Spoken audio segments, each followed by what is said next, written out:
Olá, bem-vindo de volta ao nosso devocional. Que bom que você está aqui novamente para darmos sequência ao nosso estudo. Estamos lendo o livro de Provérbios, um livro que traz muita riqueza em conhecimento, um livro escrito pelo rei Salomão há tanto tempo, mas é tão atual que nós lemos como se tivesse sido escrito para nós nos tempos de hoje. Então eu te convido a pegar a sua Bíblia para nós darmos continuidade. Nós estamos estudando o capítulo 13 do livro de Provérbios. Nós lemos até o versículo 8 e hoje nós vamos dar sequência a partir do versículo 9. Então nós vamos orar para dar início ao nosso estudo de hoje. Senhor, muito obrigada, meu Deus, por este dia que o Senhor preparou para nós. Muito obrigada pela oportunidade que temos de ler a Tua Palavra. Nós temos acesso à Bíblia Sagrada, esse importante material que o Senhor deixou para nós, com tantos registros, ó Deus, dos feitos do Senhor, de tudo que o Senhor já fez por nós e de todas as Tuas promessas, daquilo que o Senhor ainda fará por nós. Obrigada por todo o conhecimento que o Senhor nos deixou registrados na Bíblia Sagrada. Eu peço que o Senhor nos dê clareza, Pai, do que vamos ler agora. Que o Senhor nos dê entendimento e abra a nossa mente, ó Pai, para que possamos realmente aprender e aplicar esses conhecimentos à nossa vida, para que tenhamos uma vida próspera, em paz e na presença do Senhor. Abençoa cada um dos meus irmãos que estão acompanhando esse estudo e continua com a gente neste dia, ó Deus. Nós oramos e agradecemos em nome de Jesus. Amém. Então vamos começar? Nós lemos até o versículo 8. Pegaremos agora a partir do versículo 9. Vamos lá. Diz assim o versículo 9. A luz dos justos alegra, mas a candeia dos ímpios se apagará. A luz dos justos nada mais é do que a presença de Deus. Deus é a luz, é aquilo que nos ilumina, que nos traz clareza, entendimento, que nos orienta pelo caminho onde devemos passar. E essa luz, essa presença nos alegra. A Bíblia diz que a presença de Deus excede todo entendimento, nos dá uma paz que excede todo entendimento. E isso é muito verdadeiro. Só quem já esteve na presença de Deus que consegue reconhecer essa paz, a paz que excede todo entendimento. E a luz, sim, traz alegria para os justos, mas a candeia dos ímpios se apagará. O que é a candeia? A lâmpada, né? A lamparina, aquela que é a luz que os ímpios carregam, não é uma luz que prospera, não é uma luz duradoura, é uma luz que se apaga facilmente. Por quê? Porque o ímpio está em pecado. O ímpio não tem preocupação com o bem, com o que é certo, e por isso ele sempre está em dificuldade, e a luz do ímpio, a candeia do ímpio se apagará. Versículo 10. Da soberba só provém a contenda, mas com os que se aconselham se acha sabedoria. O que é soberba? É aquele sentimento de prepotência, de que a pessoa acha que sabe de tudo, que tem conhecimento, que basta, o que ela sabe já basta, que ela não precisa aprender com mais ninguém. Isso é a soberba. E a soberba, ela causa contenda, a pessoa não tem abertura a ouvir outras pessoas, não está aberta a adquirir outros conhecimentos, a aprender novas habilidades, novos conceitos. A pessoa se fecha em si mesma, se achando autossuficiente. E isso inevitavelmente vai gerar contenda, porque nós vivemos com outras pessoas, nós trocamos conhecimento, nós precisamos disso, nós estamos em constante aprendizado. Por mais que se tenha estudos, por mais que se tenha uma vida de muita experiência, nós estamos em constante aprendizado. E a soberba traz contenda, porque não dá abertura ao aprendizado. E, por outro lado, está escrito, mas com os que se aconselham se acha sabedoria, porque quem se aconselha é aquele que tem humildade, que reconhece que não sabe todas as coisas. Essa deve ser a nossa postura, uma postura de humildade, sobretudo diante de Deus, porque de Deus vem todo o conhecimento, toda a sabedoria. E aquele que tem humildade, que reconhece que precisa aprender, que precisa de orientação, ele vai buscar aconselhamentos com pessoas mais sábias, aconselhamento na Bíblia, que tem toda a fonte de conhecimento, está aqui, porque vem do próprio Deus. Então, aquele que se aconselha, acha sim a sabedoria. Então, nós devemos ter cuidado com a nossa soberba para que ela não suba demais. É natural que o ser humano tenha essas características de algumas vezes soberba, de alguma arrogância, mas nós devemos nos policiar, nos vigiar para isso não exceder a ponto de nos impedir de aprender e a ponto de nos levar a pecar. Versículo 11. A fazenda que procede da vaidade diminuirá, mas quem ajunta pelo trabalho terá aumento. Fazenda aqui não diz respeito a uma propriedade rural, diz respeito a riquezas, né? Aos recursos que uma pessoa consegue angariar ao longo da vida. Então, nesse sentido, a fazenda que procede da vaidade diminuirá. A vaidade nós sabemos que é um pecado que entristece muito o coração de Deus.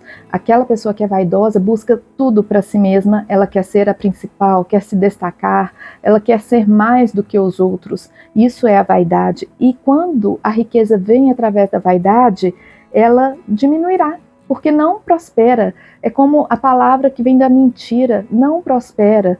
E então a fazenda do que procede da vaidade diminuirá, mas quem a ajunta pelo trabalho terá aumento, porque o trabalho sim agrada a Deus. As pessoas que trabalham com retidão, com justiça, essas pessoas recebem de Deus a recompensa. Não faltará trabalho, não faltará recursos para essa pessoa. Então, se trabalha por vaidade, a riqueza, a fazenda diminuirá. Mas se a riqueza, se a fazenda, se o recurso vem através do trabalho, Deus vai abençoar e abençoa mesmo. E no versículo 12 diz assim: a esperança demorada enfraquece o coração, mas o desejo chegado é a árvore da vida. Nós sabemos que devemos ter esperança, que devemos ter fé, porque muitas vezes as coisas não vêm na hora que nós precisamos, na hora que nós desejamos, mas tem o tempo de Deus. O próprio rei Salomão escreveu o livro de Eclesiastes, e no livro de Eclesiastes, lá no capítulo 3, está escrito que há tempo para tudo. Há tempo para todo propósito debaixo do céu. Então, tudo vai acontecer no tempo certo. É no tempo que nós queremos? Não, é no tempo de Deus. Então, a esperança demorada, às vezes, vai enfraquecer o nosso coração, sim, né? Porque é difícil esperar. Mas o desejo chegado, ou seja, a realização daquilo que nós esperamos, é a árvore de vida. Por isso nós devemos ter o coração grato por tudo aquilo que nós já conquistamos. Muitas vezes nós esquecemos de agradecer a Deus, porque pedimos, desejamos, almejamos, e quando recebemos nós não agradecemos. E isso daí não agrada a Deus. Então, para quem tem o desejo chegado, para quem recebe a bênção, isso é árvore de vida. E nós devemos ser gratos a Deus, porque Ele tem nos abençoado sim. Versículo 13. O que despreza a palavra perecerá, mas o que teme o mandamento será galardoado. Que palavra é essa? A palavra de Deus, a instrução de Deus. Deus fala conosco o tempo todo. Então, nós não devemos desprezar as instruções de Deus, porque quem despreza a orientação de Deus perece, fracassa. Mas o que teme o mandamento ou que anda em obediência ao que Deus estabelece, esse será galardoado. O que é o galardão? É a recompensa. Esse será recompensado, receberá de Deus a bênção. Então, obedecer a Deus é um caminho que nós devemos sempre buscar, porque ele é muito certo. Deus abençoa, Deus dá o galardão, dá a recompensa. No versículo 14, a doutrina do sábio é uma fonte de vida para desviar dos laços da morte. A doutrina tem a ver com o mandamento que falou no versículo anterior. Doutrina é aquele conjunto de regras, de procedimentos que Deus estabeleceu para nós. E quem anda segundo a doutrina, segundo o mandamento de Deus, esse é sábio. E a doutrina para ele é fonte de vida, porque é fonte de conhecimento.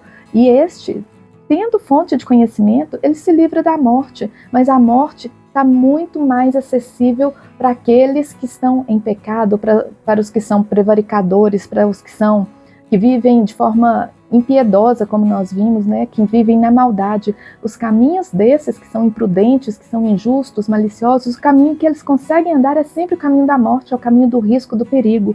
Mas quem segue a doutrina é sábio e ele vive sempre na fonte da vida, porque o conhecimento é fonte de vida, o conhecimento de Deus é uma fonte de vida. Versículo 15. O bom entendimento dá graça, mas o caminho dos prevaricadores é áspero. Ainda estamos no mesmo tema. O bom entendimento, ou seja, o conhecimento, a sabedoria, dá graça. O que é a graça? É o favor de Deus, é aquilo que Deus nos concede, é a bênção de Deus. Então, quem tem o bom entendimento, o conhecimento que Deus nos dá, esse sim recebe graça, favor de Deus. Mas o caminho dos prevaricadores, aqueles que desprezam a doutrina, aqueles que vivem impiamente, desprezando os mandamentos do Senhor, o caminho deles é áspero, é um caminho difícil, árduo, e é um caminho do qual nós devemos fugir a qualquer preço, a todo custo. Nós devemos fugir do caminho dos maus, do caminho dos ímpios, porque verdadeiramente é um caminho que traz muita tristeza e muita dor. Versículo 16. Todo prudente age com conhecimento, mas o tolo espraia a sua loucura. Quem é o prudente? É aquele que age da forma certa, no tempo certo, com conhecimento, com sabedoria, discernimento. Esse é o prudente. E ele age com conhecimento. Mas o tolo, aquele que é ignorante no sentido de que ele despreza todo conhecimento, o tolo, ele vai viver como um louco, porque ele não tem nenhuma instrução, ele não segue nenhum caminho de conhecimento, de prudência. Ele vive como louco, sempre na tentativa e erro, e errando mais do que acertando, exatamente porque é tolo, não tem conhecimento, não busca conhecimento, ignora aquilo que Deus entrega todos os dias para nós e prefere viver assim, arriscando. E isso é semelhante a viver na loucura. E, mais do que isso, ele espalha loucura com esse tipo de comportamento. Versículo 16, o último que nós vamos ler no dia de hoje. Todo prudente age com conhecimento. Versículo 17, esse nós lemos. Um mau mensageiro cai no mal, mas o embaixador fiel é saúde. Quem é o mau mensageiro? Mais uma vez tem a ver com as palavras que saem da nossa boca. Tudo que nós já vimos aqui nos versículos anteriores, no episódio anterior. Então, o mau mensageiro cai no mal. Se ele traz palavras de maldade, palavras que não abençoam, palavras ruins, de ódio, de ira, essa pessoa cai no mal, porque ela vive, se ela traz isso de dentro dela, isso vem da alma e sai pela boca dela, a mensagem dela é de mal, ela não tem outro caminho, ela vai cair no mal. Mas o embaixador fiel é saúde. Quem é o embaixador? É aquele que traz as notícias, que dá as notícias, né? Esse que é fiel e que traz boas novas, que traz palavras de bem, de verdade, palavras de bênção, esse, sim, é saúde. A pessoa que só lamenta, que é amargurada, já percebeu como ela geralmente tende a ser mais instável na saúde, a adoecer. Mas a pessoa que traz verdades, que traz boas notícias, que fala coisas de bem, mesmo que esteja vivendo dias maus, porque todos nós vivemos dias maus, mas se a pessoa fala de coisas boas, ela traz saúde nas próprias palavras, a mensagem é de saúde. Então nós devemos cuidar para que mesmo que nós estejamos em situações complicadas, nós possamos usar a nossa boca para abençoar, para falar do bem. Amém? Então, nós vamos parar por aqui nesse dia, para não estender muito, e no próximo episódio nós vamos dar sequência a esse estudo. Eu espero por você, espero que essas palavras tenham te abençoado. Peço que você releia mais uma vez esses versículos e que você esteja aqui de novo no próximo episódio para terminarmos o estudo do capítulo 13 de Provérbios. Que Deus te abençoe e até breve.